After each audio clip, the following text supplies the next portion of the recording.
আজকে পুরো রামকৃষ্ণপুর ইউনিয়ন আমরা নদী ভাঙ্গা গর্বিত এলাকা।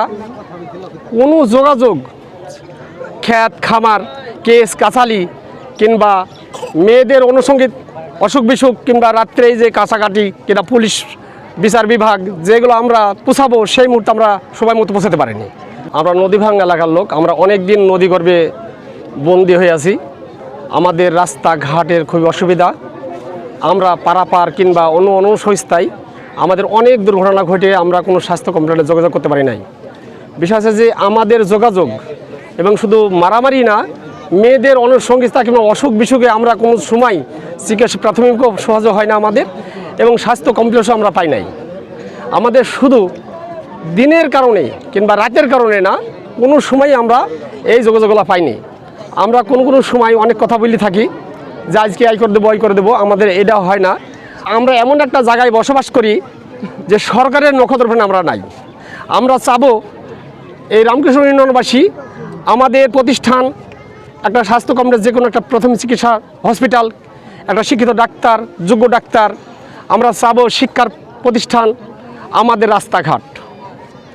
আমরা চাবো মানুষের সুযোগ সুবিধার, যাতে জনগণ সেই সুবিধার্থে সেই স্বাধীনতায় বসবাস করতে পারে।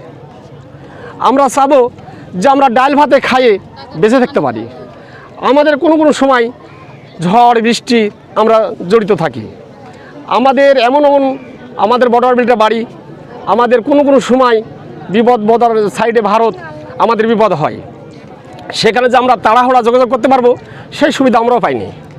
তো বিষয় হচ্ছে, আমি বলছি যে কথাটা, এই কথাটার উপরে আপনারা ভিত্তি করবেন। আমরা এলাকাবাসী যে আমরা প্রত্যেকটি অসুবিধার কারণে আমরা জর্জরিত।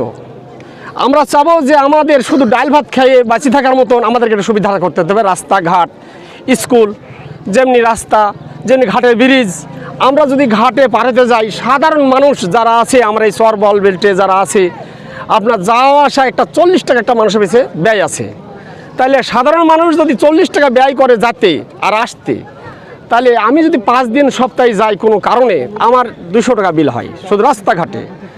আমাদের এমন একটা রাস্তা নাই যে মাটির রাস্তা, বর্ষায় আমরা এমন বিপদে পড়ি যে 1 মিনিটের রাস্তা আমাদেরকে 10 মিনিটও কভার করতে পারিনি।